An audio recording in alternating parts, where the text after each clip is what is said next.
अऊज़ु बिल्लाहि मिनश्शैतानिर्रजीम बिस्मिल्लाहिर्रहमानिर्रहीम यत्लु अलैहिम आयातिही व युज़क्कीहिम व युअल्लिमुहुमुल किताब वल हिकमा। हज़रात उलमाए किराम और बिरादरान इस्लाम, आपकी नज़र बैनर पर है और बैनर पर आप पढ़ रहे होंगे कि आज के इस इजलास का इनेकाद सबीलुल हुदा के ज़ेरे एहतमाम मदरसे के मोहतमिम हज़रत मौलाना मुफ्ती एजाज बांडे साहब ने किया है और इस इजलास का उन्वान तालीम के साथ तरबियत। तालीम तो आप जानते हैं और तरबियत भी जानते हैं, लेकिन दोनों को मिलाकर के क्या होता है ये कम लोग जानते हैं। तो बात इतनी सी बतलानी है, तालीम और तरबियत दोनों को अगर मिला दिया जाए तो क्या होता है। तालीम को अलग जानते हैं, तरबियत को जानते हैं, ये सब जानते हैं, ये बतलाने की ज़रूरत नहीं। मैं आपका वक्त ज़्यादा ज़ाय नहीं करूँगा, मेरी आदत ज़्यादा तकरीर करने की नहीं है, मैं बहुत मुख्तसर बात कहा करता हूँ, इसलिए कि खाने का वक्त हो रहा है और खाना आपको आवाज़ दे रहा है और मैदा खाने को, तो जानबैन से तकाज़े हैं, इसलिए मैं कोई ज़्यादा अर्ज़ नहीं करूँगा।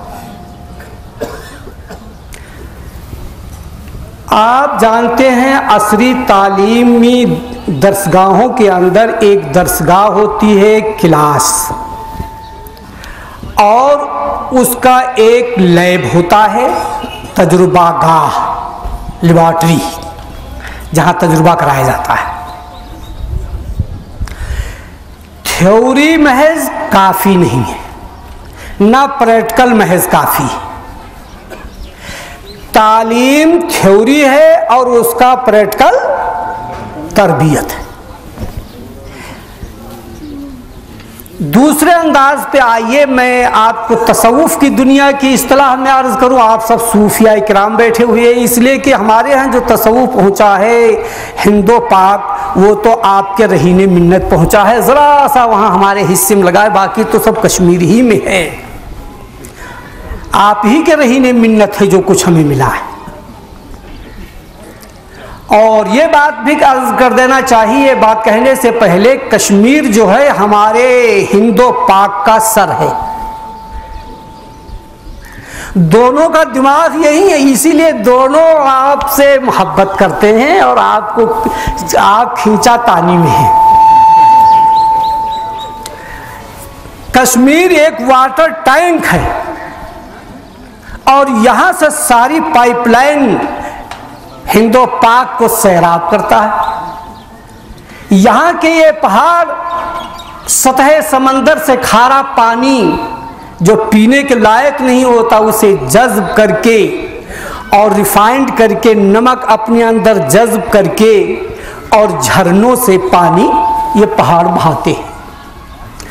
खालिक़े कायनात की ये खल्लाकियत और रबूबियत देखिए कि जैसे बंदे नमकीन पानी नहीं पी सकते थे खारा, तो उसके लिए यहाँ के पहाड़ों को उसको फिल्टर करने का जरिया बनाया, तो साथ ही साथ खालिक़े कायनात ने आपकी सेहत का ख्याल रखा, कहीं इसमें जरासीम न मिल गए हो। तो यहाँ के पहाड़ों में अल्लाह ताला ने बेपनाह गंधक की कानें बिछा दी हैं। ऊपर से पानी गुजरता है तो पानी औंटने लगता है, उबलने लगता है, जरासीम को वो गंधक मारता है। जितनी मेडिसिन, अदवियात जिल्दी अमराज के लिए तैयार होती हैं, उनका रुकन आज़म गंधक होता है। और गंधक कहाँ पैदा होता है? कश्मीर के पहाड़ों में। ऊपर से जब पानी गुजरता है गंधक पर से तो पानी गरम गरम निकलता है, साइंस ना मालूम होने की वजह से यहाँ के हमारे हिंदू भाई समझते हैं कि इसमें कोई देवी और देवता है। हमारे मुसलमान भाई समझते हैं किसी बुजुर्ग की करामत है। साइंस ना जानने की वजह से, माकूली उलूम ना जानने की वजह से, तालीम और तरबियत ना होने की वजह से अकायद में फसाद पैदा होता है। अब समझते हैं इसमें कोई पीर वली है, इसमें कोई देवता है। वो गंधक पर से गुजर रहा है इसलिए पानी गर्म किया है अल्लाह ने ताकि जरासीम मार दे। फिर उन पहाड़ों की चोटी के ऊपर अल्लाह ताला ने बर्फ की टोपियां रख दी, वो बर्फ पिघलता है क्योंकि बंदों के मिजाज में ठंडा पानी है, गर्म पानी नहीं पी सकते।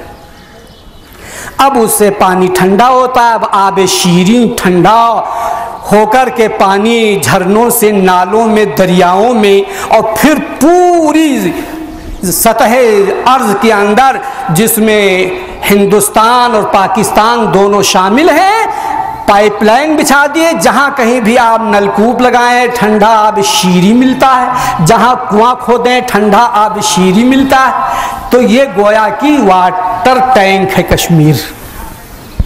और हमारे ये दोनों मुल्क इससे सैराब हो रहे हैं। हम दोनों रजाई भाई हैं और यहाँ के पहाड़ों से हम दोनों सैराब हो रहे हैं, दोनों रजाई भाई। इसीलिए हम दोनों लड़ते रहते हैं और कोई मसला ज्यादा नहीं है।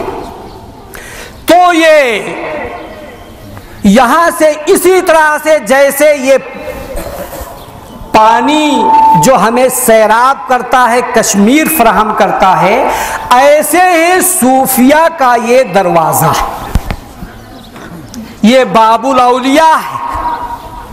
सारे औलिया अल्लाह कश्मीर के दरवाजे से दाखिल हुए और हमारे पूरे हिंदू पाक के अंदर फैल गए और सब यहीं से सैराब हुई। इल्मे हदीस आया सबसे पहले कश्मीर में आया, मुहद्दिसे जौहर रहमतुल्लाह अलैह की सूरत में। सबसे पहले हिंदुस्तान के मुहद्दिसे जौहर वो कश्मीर में थे। तो इल्मे हदीस का ये दरवाजा, तसव्वुफ का ये दरवाजा, आब शीरी का ये दरवाजा, अक्लो फहम का ये दरवाजा। हमारे यहाँ तो खाने पीने चलने फिरने हद ये है कि मकान बनाने की हमें तमीज नहीं थी।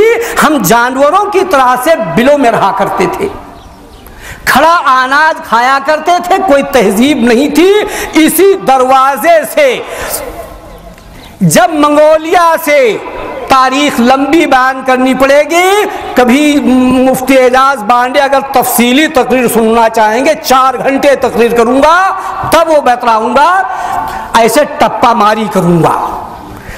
वो एक कौम आई थी जो कौम कश्मीर में आबाद हुई, फिर औलिया अल्लाह आए तो उनको मुशर्रफ बा इस्लाम किया। ये हुस्न कश्मीर का कहां से आया, ये जहानत कहां से मुस्तार मिली, ये जब कभी आऊंगा तब बयान करूंगा, आज नहीं, उधार।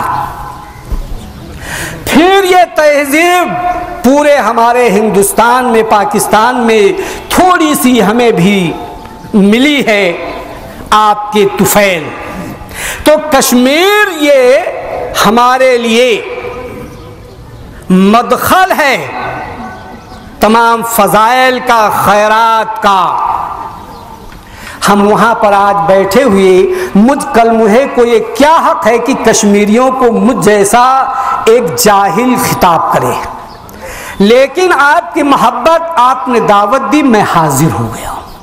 तो कुछ अर्ज करना है, आप ही से कुछ मैंने सुना है और वही मैं बतलाए देता हूं। यही के उलमा से मैंने पढ़ा है, उन्हीं की मतलब कि मैं कह रहा हूं, जुबान मेरी है, बात उनकी। तो उन्वान है आज का तालीम और तरबियत। तालीम तो आपने समझ लिया कि एक थ्योरी है, तरबियत उसका एक प्रैक्टिकल कहिए। एक बात थोड़ी सी हटकर के एक और समझने की है ताकि आप बिल्कुल समझ जाएं। इल्म मानिंद रेत के।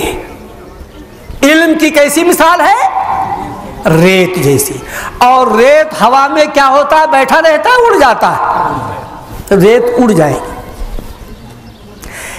महज इल्म अगर हमारे पास सिर्फ और सिर्फ इल्म है तो ये रेत है, ये रेत की पोटली ज्यादा दिन हमारे पास नहीं रहेगी, हवा के दोष पर ये रेत उड़ जाएगी।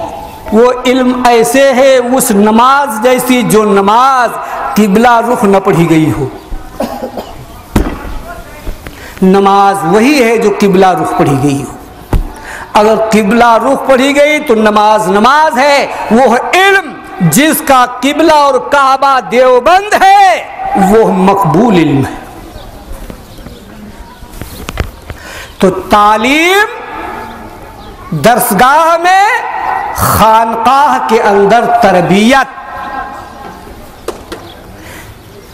ये एक जहन में एक सवाल पैदा होता है, आया कि नबी का अमल क्या था? हम भी बजाने खुद, मैं कहता हूं कि मैं नबियों वाला काम कर रहा हूं, आप कह रहे हैं मैं नबियों वाला काम कर रहा हूं, वो कह रहे हैं मैं नबियों वाला काम कर रहा हूं। आया क्या इसका कोई फैसल, कोई मुहकम बात भी है क्या? कुरान करीम नातिक हुआ, फैसला कर दिया, यतलू अलैहिम आयातिही व युज़क्कीहिम व युअल्लिमुहुमुल किताब वल हिकमा। नबी का काम क्या था? हक ताला फरमाता है यतलू अलैहिम आयातिही। मोहम्मद रसूलुल्लाह का काम यह है कि अपनी उम्मत के ऊपर आयात कुरानी की तिलावत फरमाते। यतलू अलैहिम आयातिही व युज़क्कीहिम, और उनके कुलूब का तज़किया करते हैं। जो कुलूब के अंदर बोझ, हसद, कीना, दुनिया भर के रूहानी बीमारियां जो कल्ब में हैं, उनसे कल्ब को पाक करते हैं। वो युज़क्कीहिम व युअल्लिमुहुमुल किताब, और कुरान करीम की तालीम देते हैं। वल हिकमा, और अहकाम शरा की तालीम देते हैं, जिसको आप फिक़ह कह लीजिए, मसाइल। तो नबी अलैहिस्सलातु वस्सलाम का फंक्शन, आपका अमल क्या है? यही काम, यह मदारिसे दीनिया, ये मदारिसे इस्लामिया इसी पैटर्न पर चलते हैं, तालीम और तज़किया को साथ लेकर। इमाम कासिम रहमतुल्लाह अलैह से पहले सूफी अलग हुआ करता था, मौलवी अलग हुआ करता था। मौलाना कासिम नानोतवी रहमतुल्लाह अलैह ने एक ऐसी दरसगाह कायम की जहां पर जो सूफी होता है वही मौलवी होता है, जो मौलवी होता है वही सूफी होता है। एक तरफ दरसगाह है तो दूसरी तरफ खानकाह है। मौलाना कासिम नानोतवी रहमतुल्लाह अलैह से जब आपने संगे बुनियाद दारुल की रखी तो पूछा गया कि हजरत मदारिस तो और हैं आलिम फाजिल बनाने के लिए, आपका इरादा क्या है? तो हजरत ने फरमाया दीगर मदारिस में आलिम और फाजिल बनाए जाते हैं। तो पूछा गया हजरत आपका इरादा क्या है, क्या बनाएंगे? फरमाया कि मैं कामिल बनाऊंगा। पूछा गया कि हजरत कामिल की तशरीह क्या है? तो ये आयत तिलावत फरमाई, अल्लाह ताला का ये इरशाद, इन्ना फी खल्क़िस समावात वल अर्ज़ व इख्तिलाफिल लैल वन नहार लआयातिन लिउलिल अलबाब अल्लज़ीना यज़्कुरूनल्लाह क़यामन व क़ुऊदा व अला जुनूबिहिम यतफ़क्करून फ़ी खल्क़िस समावात वल अर्ज़। ये सवाल हो सकता था कि आया कि दुनिया में सबसे बड़ा अक्लमंद कौन है? हक ताला ने जवाब दे दिया, जिनके अज़हान अल्लाह की तख्लीक में गौर व फिक्र करने से जिनके जहन मामूर हो और जिनके कुलूब अल्लाह के जिक्र से मामूर हो, वो उलुल अलबाब है, वो है अक्ल वाले। तो इल्म के बाद अपने कल्ब की फिक्र करना है। इल्म उस वक्त तक इल्म रहता है जब तक इल्म का मरकज दिमाग रहता है। केले खाते रहना, मेरी बात न भुला देना। अगर कहीं कोई कड़ी छूट गई, मेरी बात समझ में नहीं आएगी। हाँ, मैं क्लास ले रहा हूं, मैं मेरी तकरीर नहीं, तकरीर तो आ रहे हैं बहुत बड़े आसमाने खिताबत के शायरा हजरत मौलाना मुफ्ती शकील अहमद साहब दामद बरकातहुम, दुनिया इस्लाम का सबसे बड़ा इस वक्त का खतीब है वो शख्स। तकरीर तो उनकी होगी, मैं तो आपसे तालिब इल्माना में कुछ गुफ्तगू कर रहा हूं। तो तकाज़ा खत्म होगा, ये खाने का तकाज़ा खत्म हो गया। अच्छा, तो इल्म जब तक इसका मरकज दिमाग रहता है तो ये इल्म और इल्म बेसूद होता है। और जब ये इल्म एक बालिश नीचे उतर के कल्ब में आ जाए तो इसका नाम मारिफत पड़ता है। अब ये यहां से यहां तक कैसे आएगा? मुफ्ती बांडे ने उसी का इंतजाम किया है, वो तरकीब बतलाऊंगा यहां से यहां कैसे आए। इल्म तरबियत के जरिया कल्ब में उतरेगा तो इल्म नाफे बनेगा। नबी अलैहिस्सलातु वस्सलाम बकसरत ये दुआ फरमाया करते थे, अल्लाहुम्मा इन्नी आऊज़ु बिका मिनल अरबा मिन इल्मिन ला यनफा व मिन क़ल्बिन ला यख्शा व मिन नफ्सिन ला तशबा व मिन दुआइन ला युस्मा। हमारे आका सल्लल्लाहु अलैहि वसल्लम बकसरत ये दुआ फरमाते थे।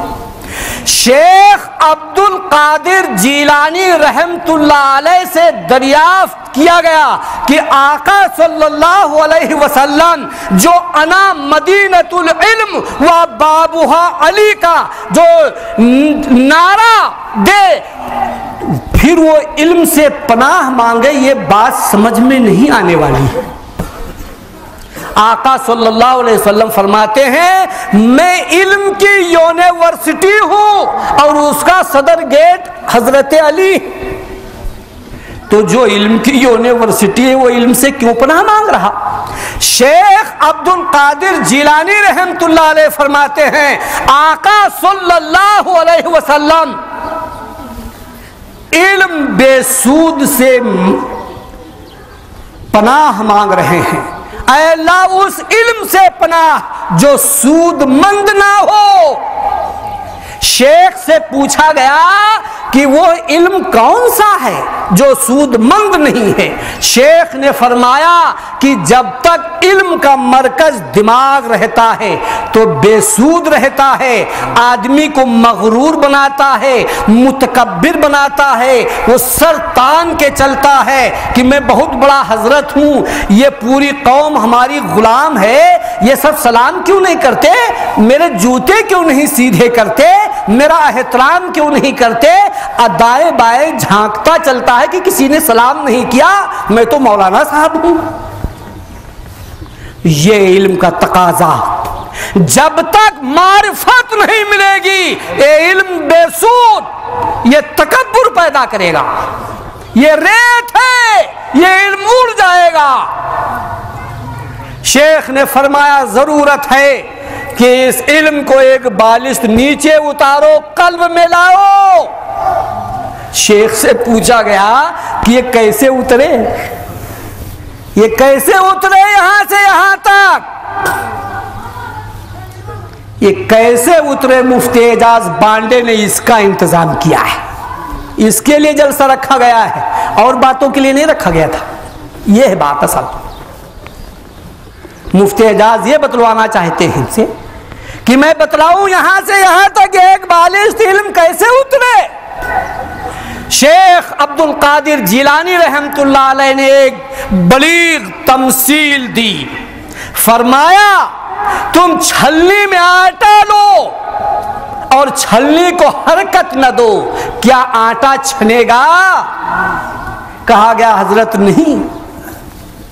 तो फरमाया कि अगर छलनी को हरकत दे तो कहा गया हुजूर तो आटा छनेगा। फरमाया कि ये सर छलनी है और इसमें जो इल्म है वो आटा है।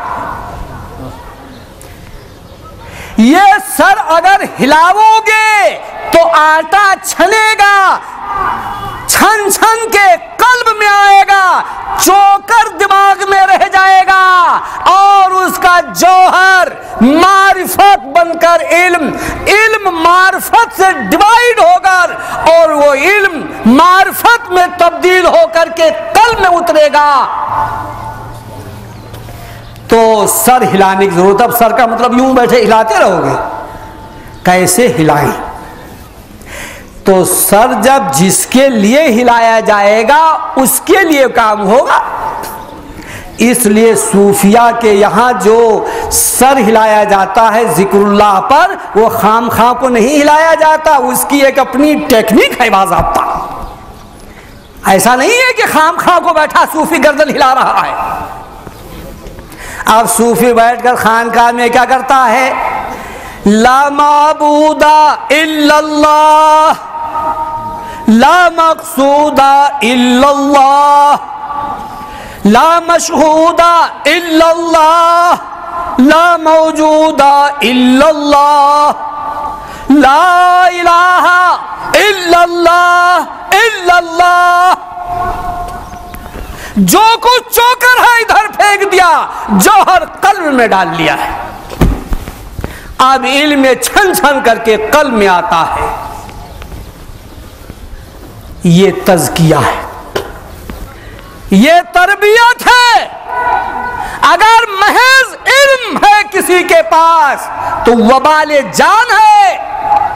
इल्म मुफीद नहीं होगा, वो नुकसान पहुंचाएगा, फायदा नहीं पहुंचाएगा। इसलिए निरे इल्म से कोई फायदा नहीं है। इस इल्म को जब तक कि मारिफत में न तब्दील कर दिया जाए तो तालीम के साथ तरबियत का होना यूं जरूरी है। शेख अब्दुल कादिर ने फरमाया ये कल्ब मानिंद अंडे की है। किसके मानिंद है? अंडे के मानिंद है। अंडा अगर मुर्गी के नीचे रख दिया जाए तो अंडा जिंदा हो जाता है। क्या हो जाता है? यानी अंडे से बच्चा निकलता है। और अगर इस अंडे को मुर्गी के नीचे ना रखा जाए तो अंडा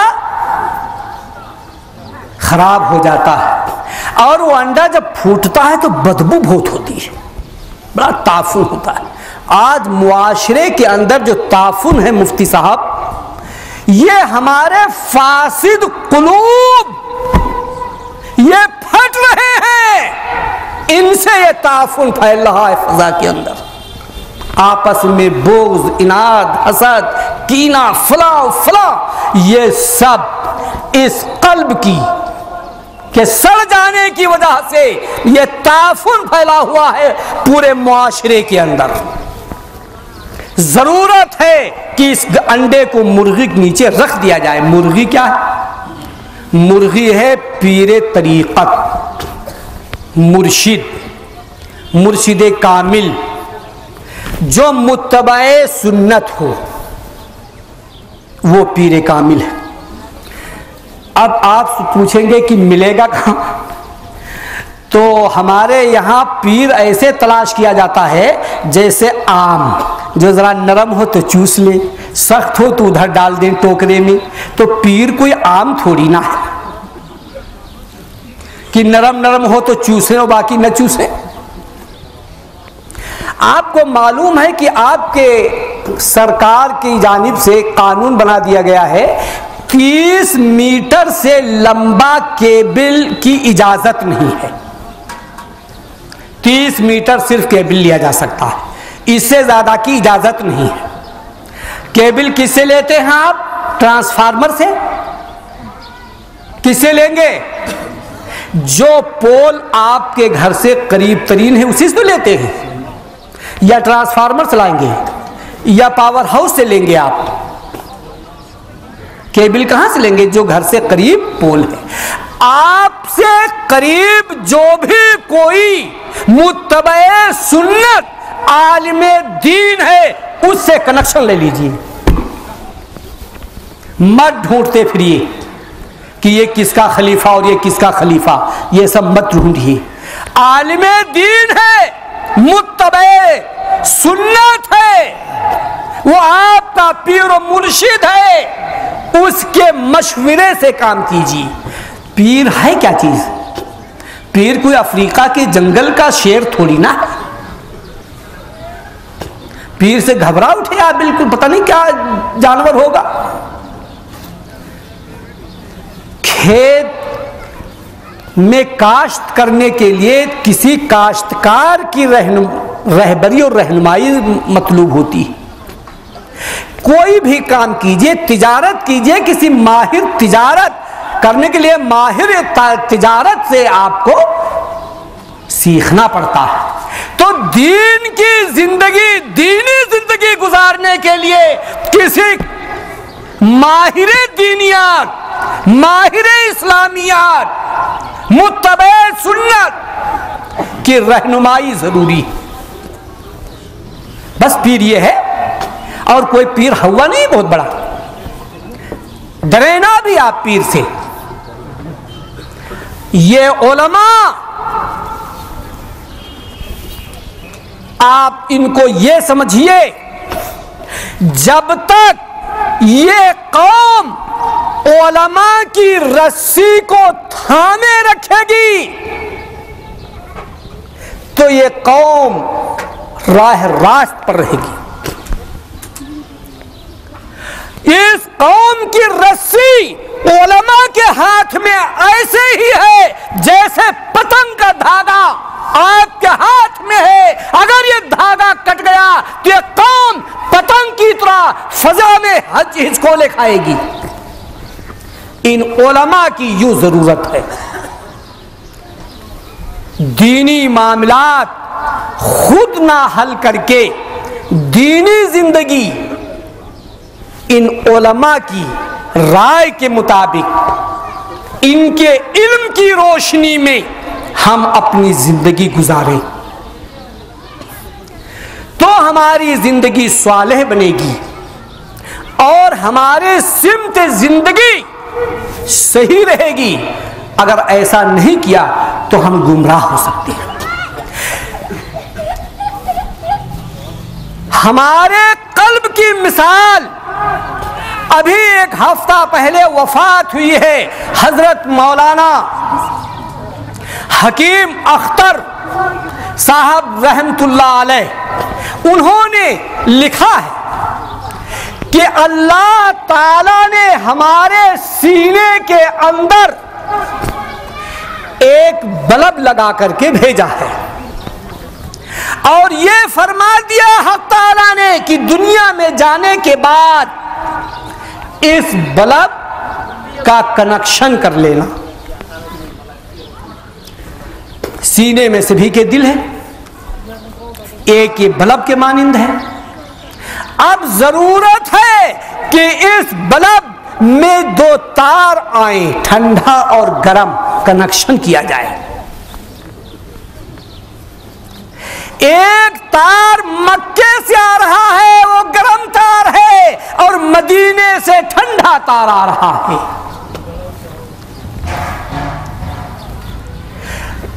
कलिमा ला इलाहा ये गर्म तार है और मोहम्मदुर रसूलुल्लाह ठंडा तार है।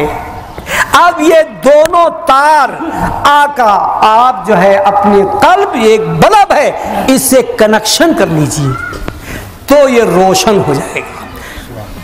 आप जानते हैं कि जब कार में, बस में, ट्रेन में आप सफर फरमाते हैं तो अगर आपकी कार के अंदर अगर अंधियारा होता है, तारीकी होती है, तो बाहर की दुनिया साफ नजर आती है, और अगर अंदर रोशनी हो आपकी कार में तो बाहर की दुनिया तारीक नजर आती है।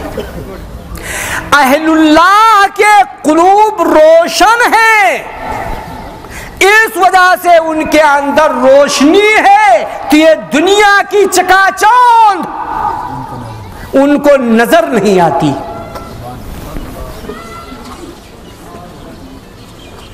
तो जो चीज नजर नहीं आती उसकी तलब क्यों कर पैदा होगी?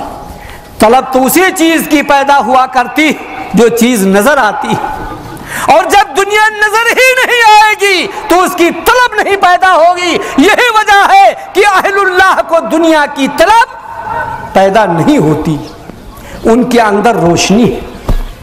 दोस्तों, हम और आप भी अपने अंदर रोशनी कर लें।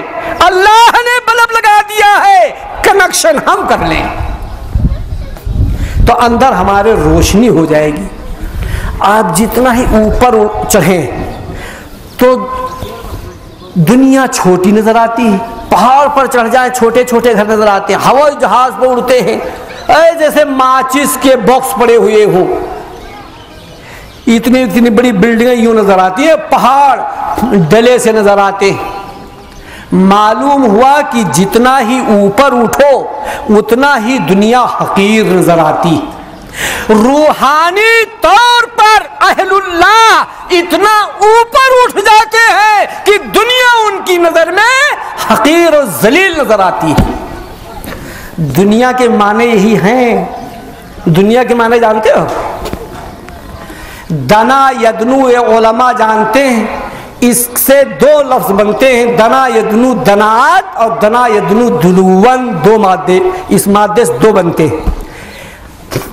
बहुत ज्यादा करीब कर देने वाली दुनिया, बरवज़्न फ़ौला, बहुत ज्यादा करीब कर देने वाली ये दुनिया, करीब कर देने वाली है मौत से, कब्र से, कयामत से, हाशर से, नाशर से।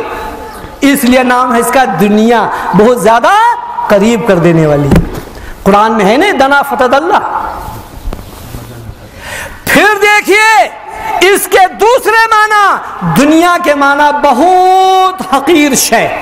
दुनिया के माना दूसरे क्या है? बहुत हकीर शय, बहुत जलील, बहुत कमीन शय। कितनी भी दुनिया कमा लो और जब अल्लाह न करे हम पड़ जाएंगे तो ये माल और दौलत हमारी हलक में पानी नहीं डालेंगे। हम जब कब्र में जाकर सो जाएंगे हमारे जिस्म को कीड़े खा रहे होंगे, हमारे ऊपर अजाब हो रहा होगा। ये दुनिया की दौलत क्या हमें फायदा देगी? ये दौलत फायदा नहीं देगी। जिस दुनिया को हमने इतनी मेहनत से जो दुनिया कमाई थी, ये दुनिया हमारे काम नहीं आएगी। कितनी हकीर है, कितनी जलील है ये दुनिया कि जिसको हमने आखिरत गंवा करके हमने जिस दुनिया को कमाया था, आज ये दुनिया यहां पड़ी है और मुझे चारपाई पर उठाए लोग ले जा रहे हैं कब्रिस्तान। ये आएगी दुनिया काम हमारे? इसलिए इसका नाम दुनिया। ये बहुत हकीर है, ये बहुत जलील है दुनिया। दोस्तों, इसमें दिल मत लगाओ।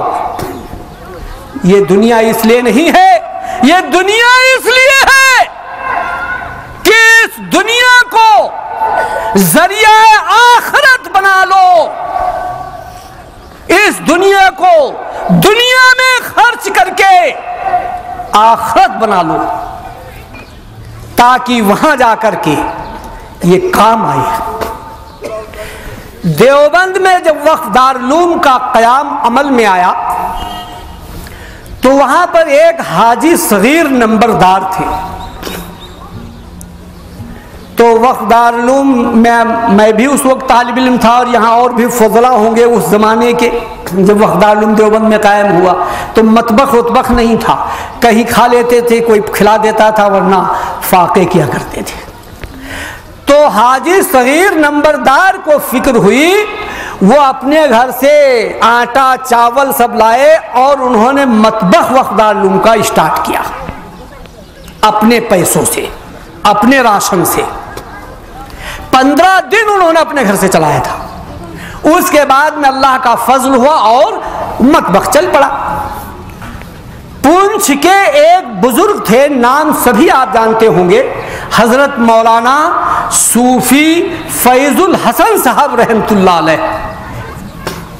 हजरत मेरे उस्ताद थे। हजरत के तकवा तकद्दुस, उनकी बुजुर्गी वलायत देवबंद में सबको मुसल्लम थी। हजरत सूफी साहब रहमतुल्लाह अलैह ने उनकी वफात के बाद में ख्वाब देखा। औलिया अल्लाह के ख्वाब बिल्कुल हक हुआ करते, सच होते हैं। तो सूफी साहब रहमतुल्लाह अलैह ने ख्वाब देखा, हाजी सगीर नंबरदार जन्नत में है। तो सूफी जी ने पूछा ख्वाब ही में कि तुम तो बड़े हुक्का पिया करते थे, नमाजें भी तुम्हारी गंडेदार थी, तुम कहाँ आ गए यहाँ जन्नत में?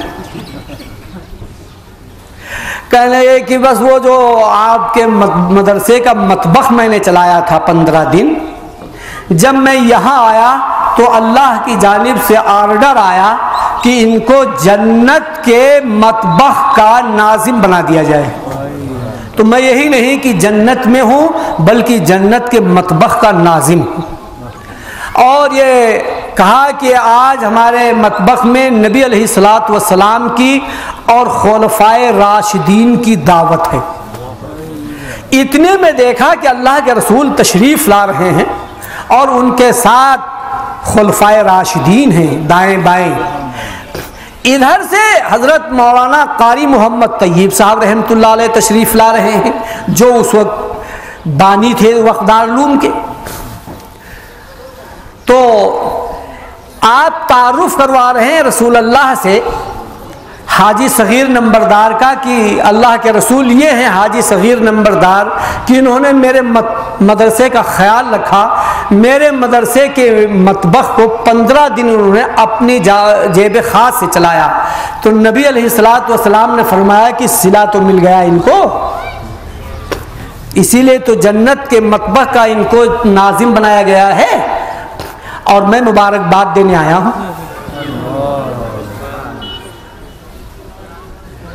तो दुनिया अल्लाह ने हमें दी है जिस कदर, उसको जरिया बना ले हम आखिरत के लिए।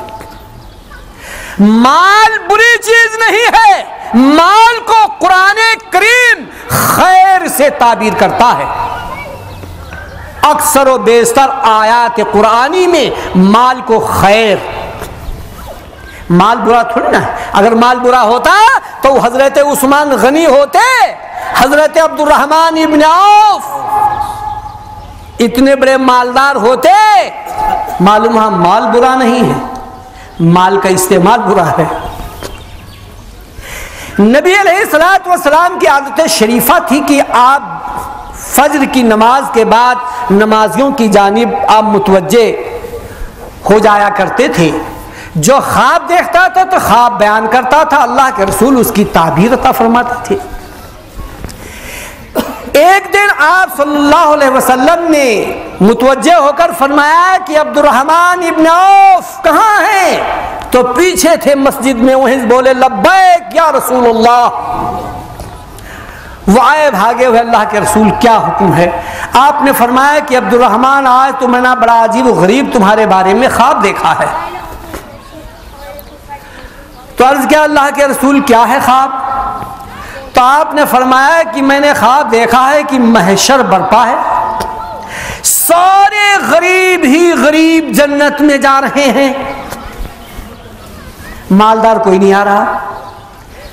60 साल गुजर जाने के बाद अब्दुर्रहमान तुम आए हो और यूं पसीना पोंछते हुए आए हो। तो मैंने पूछा कि अब्दुल्ला अब तक कहां थे तुम अब्दुर्रहमान?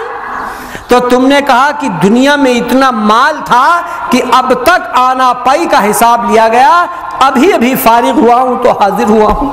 इस पर हजरत अब्दुर्रहमान की चीख निकल गई, ये कहते हुए सदक़्ता या रसूल अल्लाह, सदक़्ता या रसूल अल्लाह। फिर अर्ज किया कि अल्लाह के रसूल आप गवाह रहें, दमिश्क से आज रात भी 100 ऊंट अशरफियां मेरे माले तिजारत की आई हैं। माँ ऊंट अशरफियां अल्लाह के रास्ते में खैरात करता हूं। कितने बड़े मालदार थे। तो माल बुरी चीज नहीं है। इस दुनिया को आखिरत के लिए कर दो, अपनी बख्शिश की हमें आपको फिक्र करनी चाहिए। बस फिक्र हो जाए हम बख्शिश करवा ही लेंगे।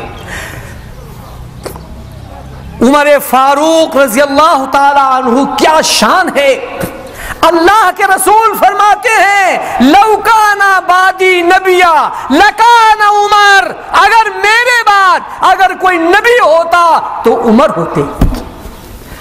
वो उमर, उनकी सदाकत, अमानत, अदालत आप सब जानते हैं, सुनते रहते हैं उलमा से। जब वफात करीब आई, अपने बेटे अब्दुल्लाह को बुलाया, हजरत अब्दुल्ला हाजिर हुए तो फरमाया कि बेटा अब मेरा वक्त ज़्यादा नहीं है, जब मेरी वफात हो जाए तो मुझे चारपाई से उतार करके ज़मीन पर औंधे मुंह डाल देना। हजरत अब्दुल्ला ने कहा कि अब्बू ये कैसे हो सकता कि मैं अपने बाप की नाश की बेहुरमती करूं। तो फरमाया कि ये मेरी वसीयत है, ऐसा ही करना। कहा कि अब्बू इसमें कोई हिकमत है? तो फरमाया कि शायद मेरे अल्लाह को मुझ पर रहम आ जाए। फारूक आजम अल्लाह की रहमत के लिए मुतवज्जे करने के लिए, अपनी बख्शिश के लिए ये फरमा रहे हैं। भाइयों, हम और आपकी क्या हैसियत है? हम और आप क्या, हमें आपको अपनी बख्शिश की फिक्र होनी चाहिए। हम दुनिया भर की बख्शिश की फिक्र करते हैं। ये काफिर मरदूद, ये मुशरिक है, ये मुल्हिद है, ये काफिर है और ये फलां है और ये फलां है। हम सब एक दूसरे को जन्नती बनाने की फिक्र करते हैं, लेकिन क्या हम अपने को जन्नती बनाने की फिक्र करते हैं? दोस्तों, अपने आप को कि अपने बारे में फिक्र कीजिए, अपनी मगफरत की फिक्र कीजिए। अल्लाह मगफरत फरमाने वाला है। देवबंद में एक खातून है, मैं उनका मुंह बोला बेटा हूं, मैं उनको अम्मी कहता हूं, तो मुझसे पर्दा नहीं है। एक दिन मैंने देखा कि वो पानी बाल्टी में लेकर के छत पर चढ़ रही हैं। 100 साल की उम्र लगभग है उनकी।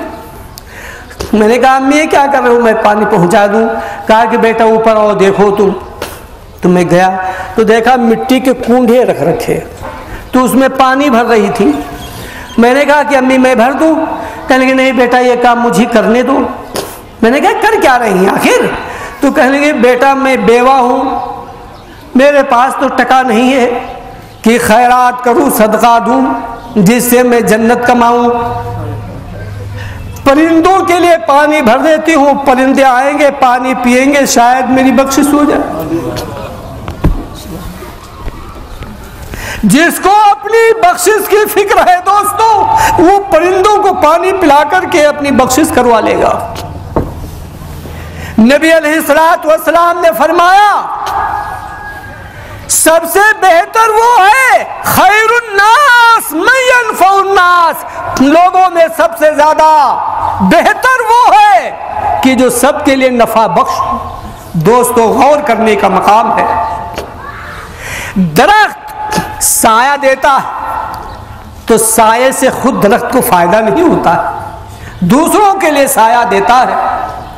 दरख्त फल देता है दूसरों के लिए, दूसरों के लिए दरख्त का फूल होता है, दूसरों के लिए फूल की खुशबू दूसरों के लिए, और उसकी अदवियात बनती है दूसरों के लिए। दरख्त खुद को क्या फायदा है? दोस्तों, हम अपने आप को एक दरख्त कम से कम समझें कि एक हम दरख्त हैं, जितना भी साया है लोगों को राहत पहुंचनी है पहुंच जाए। हम दरख्त से तो गए गुजरे ना हो जाएं। बादल के टुकड़े फजा में आवारा फिर रहे हैं, बेवकात। ये बादल के टुकड़े खुदा की कसम हम और आपसे अफजल हैं, ये सबके लिए मुफीद हैं, हम किसी के लिए मुफीद नहीं हैं। ये बादल बारिश करते हैं तो ये नहीं देखते किसी काफिर का खेत है या मोमिन का, ये गरीब का झोपड़ा है या अमीर का महल है। ये पूछ पूछ कर बारिश नहीं करते। तो बादल का एक टुकड़ा हमसे ज्यादा मुफीद है, सबके ऊपर वो बारिश करता। तो हम इस बादल के टुकड़े से भी गए गुजरे हैं दोस्तों। हम हैं क्या चीज? हम कितनों के लिए मुफीद हैं? हम आपस में एक दूसरे के लिए मुफीद नहीं है। औलाद वालिदैन के लिए मुफीद नहीं है, वालिदैन औलाद के हक में मुफीद नहीं है, भाई भाइयों के हक में मुफीद नहीं है, पड़ोसी पड़ोसी के हक में मुफीद नहीं है, रिश्तेदारों के हक में हम मुफीद नहीं। हद यह है कि हम औरतों के लिए भी मुफीद नहीं, उसको हम चूल्हे की हांडी समझकर जब चाहें तलाक देकर बाहर फेंक दे। हम किसके लिए? तो अपनी बख्शिश की हमें फिक्र करनी चाहिए और हमें यह तसव्वुर करना चाहिए कि हम सबके लिए मुफीद बने। ये पहाड़ सबके लिए मुफीद, ये अजीमुल जुस्सा पहाड़, ये सतह समंदर से अल्लाह के हुक्म से खारा पानी कैच करके अल्लाह के हुक्म की तामील में बंदों के लिए आब शीरी फराहम करते हैं। इतना बड़ा पहाड़ ये मगरूर नहीं, मुतकब्बिर नहीं। अल्लाह ने ड्यूटी लगाई है, वो खिदमत पर कारबंद है। अल्लाह ने जो हमारी आपकी ड्यूटी लगाई, हम आप क्या कारबंद हैं? ये 2.5 करोड़ फ़ारेनहाइट पर दहकने वाला ये आग का गोला सूरज, ये 24 घंटे महवे गर्दिश गश्त करता रहता है, 24 घंटे गश्त करता है। किसके लिए करता है? ये हमारे आपके लिए। अपने आप को जला रहा है, बंदों को, अल्लाह के बंदों को फायदा पहुंचाने के लिए। ये सूरज मगरूर नहीं, मुतकब्बिर नहीं, इतना बड़ा अजीमुल जुस्सा। और ये इंसान किस लायक है? ये मगरूर है, सूरज मगरूर नहीं, ये चांद मगरूर नहीं, ये सितारे मगरूर नहीं। और इससे बढ़कर शहद की छोटी छोटी सी मक्खियां है, उनका कोई वजूद? शहद की मक्खियों का आप ही के कश्मीर के मौलाना नसीरुल कासिमी ने किताब लिखी है। किताब का नाम है खालिक़े कायनात कौन। आप ही की किताब है, मुझे बतलाना पड़ रहा है, मौलाना हाफिज चिराग के नाम से, लेकिन नसीरुल कासिमी अपने आप को बरकतन लिखते थे। उन्होंने लिखा है, एक शहद की मक्खी 24, इसका 16 घंटे का वर्क होता है। शहद की मक्खी का वर्क कितना है? 16 घंटा। 16 घंटे में 350 किलोमीटर का वो गश्त करती है। 350 किलोमीटर का गश्त करके एक कतरा शहद तैयार करती है। तो सूरज ये गश्त कर रहा है, ये मक्खी गश्त कर रही है, और तुम तबलीग के लिए कितना गश्त कर रहे? अगर हिसाब लूं बतला पाओगे? दीन के लिए आप भी गश्त क्या करें? फिर वो शहद कितना कीमती शहद, फी है शिफाउन लिकुल्ल अलील के मिसदाक। मौलाना चिराग ने लिखा है शहद 600 साल तक डेट एक्सपायर नहीं होता, और वो हकीम अब्दुल हमीद का रूह अफ़ज़ा, उनकी लेबोरेटरी के अंदर देव हैकल मशीनें, जाने कितनी लेबर, कितना रॉ मटेरियल, उसके बाद में एक शरबत तैयार किया, वो 3 माह में डेट एक्सपायर हो जाता है। शहद की मक्खी जीती या हकीम अब्दुल हमीद जीता? शहद की मक्खी हकीम अब्दुल हमीद से जीत गई ना।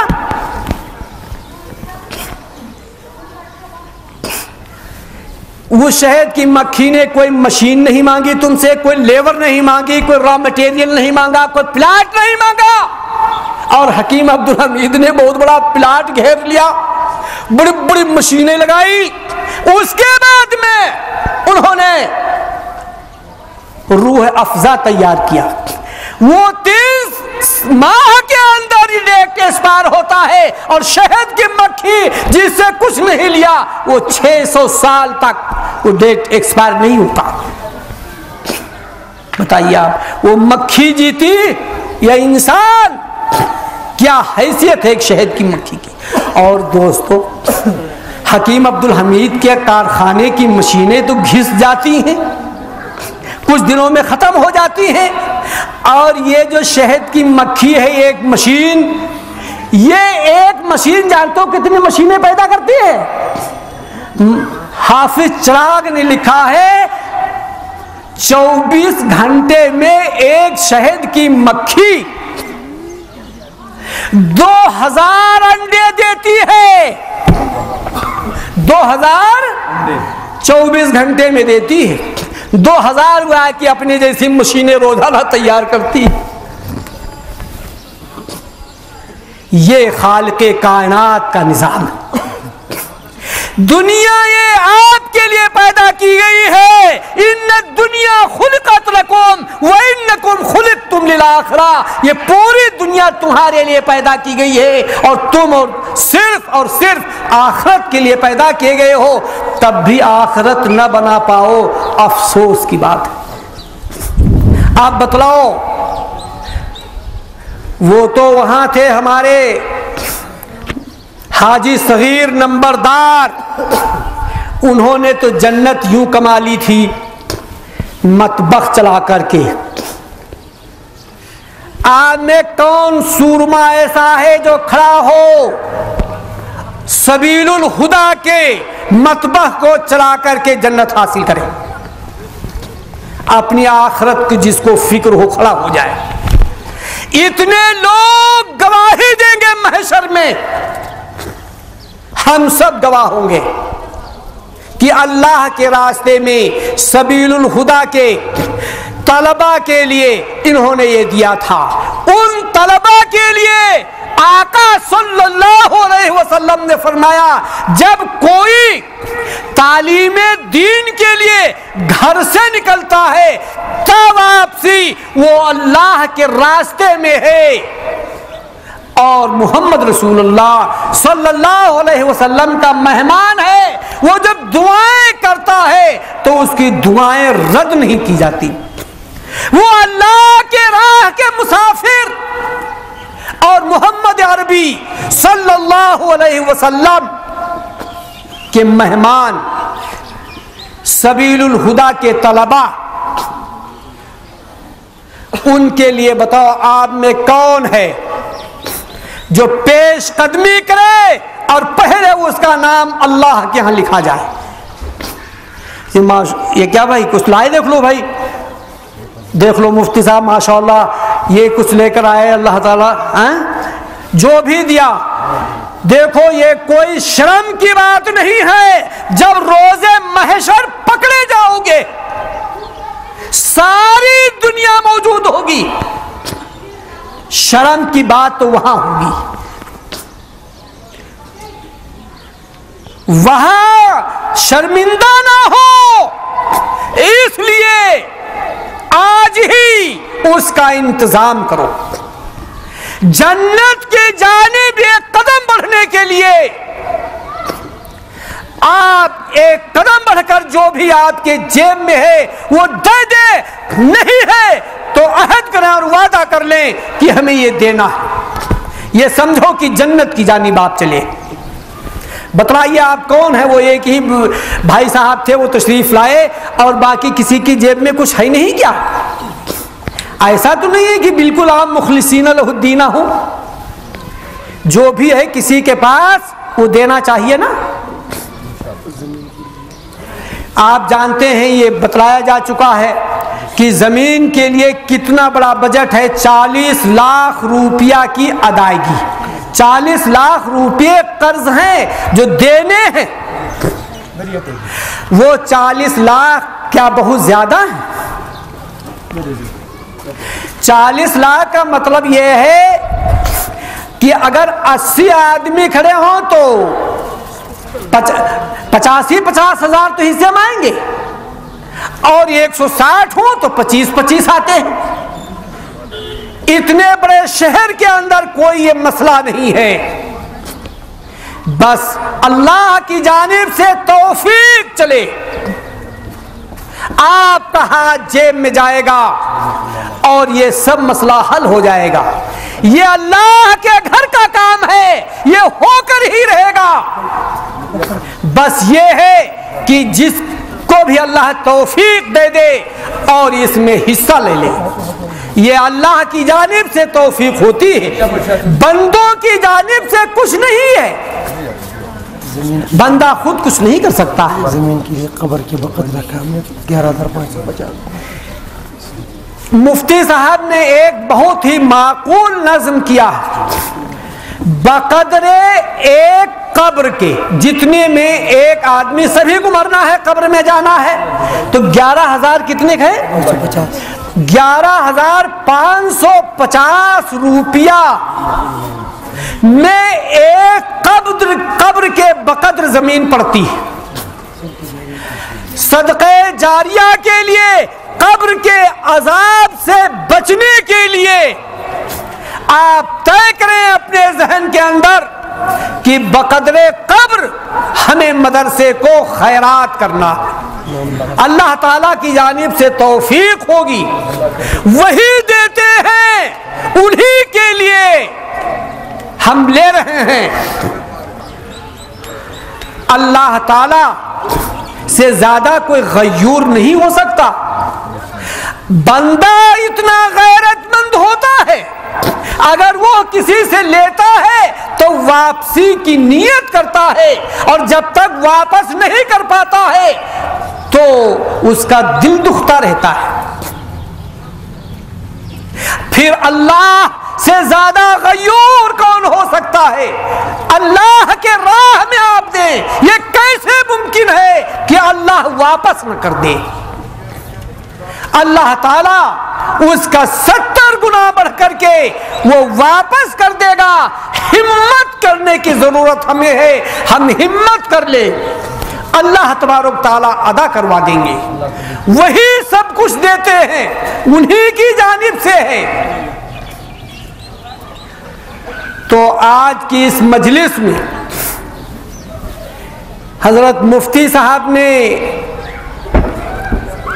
इसका इनेकाद करवाया, और जो इनका मकसद था वो तो इस्लाह। लेकिन ये मैंने अपनी जानिब से कि मुफ्ती साहब ने जब इतना खर्च किया है तो मुफ्ती साहब के इदारे को कुछ फ़ायदा हो। इनकी ज़मीन का इतना बड़ा बजट है, इतना बड़ा कर्ज है, इतनी बड़ी कौम है, तो इतनी बड़ी कौम के लिए 40 लाख रुपया कोई जायद नहीं है।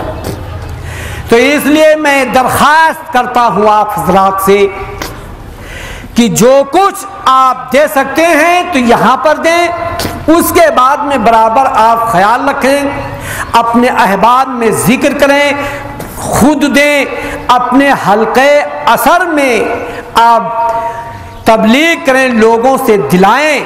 अल्लाह तबारक व तआला ही इस इदारे को वही चलाएंगे यकीनन, लेकिन हम और आपका की तौफीक की बात। अब रमजानुल मुबारक आ रहे हैं, एक की जगह 70 मिलने का वक्त आ रहा है। मेरा ख्याल है जो हमारे अहबाब नहीं दे रहे हैं वो इस 70 के चक्कर में नहीं दे रहे, इंशाल्लाह इस 70 ही लेना चाहते हैं। तो आ रहे हैं, रमजान कोई दूर नहीं है। लेकिन एक बात ये भी बता दूंगा आपको, एक पड़ोसी को आज फाका है और रमजान आएंगे 10 दिन के बाद। अब रमजान आने से पहले अगर वो टे हो गया तो किसको देंगे आप 70 गुना के चक्कर में एक को खो बैठे आप।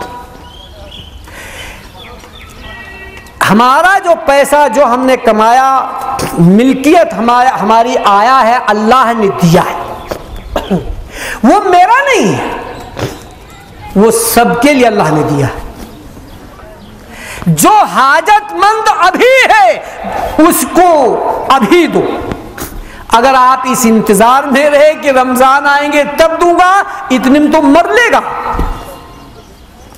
तो इसलिए ये ज्यादा इस चक्कर में न रहा करें। अल्लाह के राह में जिस वक्त भी साइल सवाल करे फौरन देना चाहिए। यहां तक हदीस में है, साइल अगर हाथी पर सवार होकर आया है फिर भी दीजिए, साइल को झलकिए नहीं, उसे वापस मत कीजिए, जब भी मांगे फौरन दे दो। अब आप रमजान का इंतजार करेंगे कि 70 गुना मिलेगा और रमजान तक वो तय हो गया तो बड़ा मसला हो जाएगा।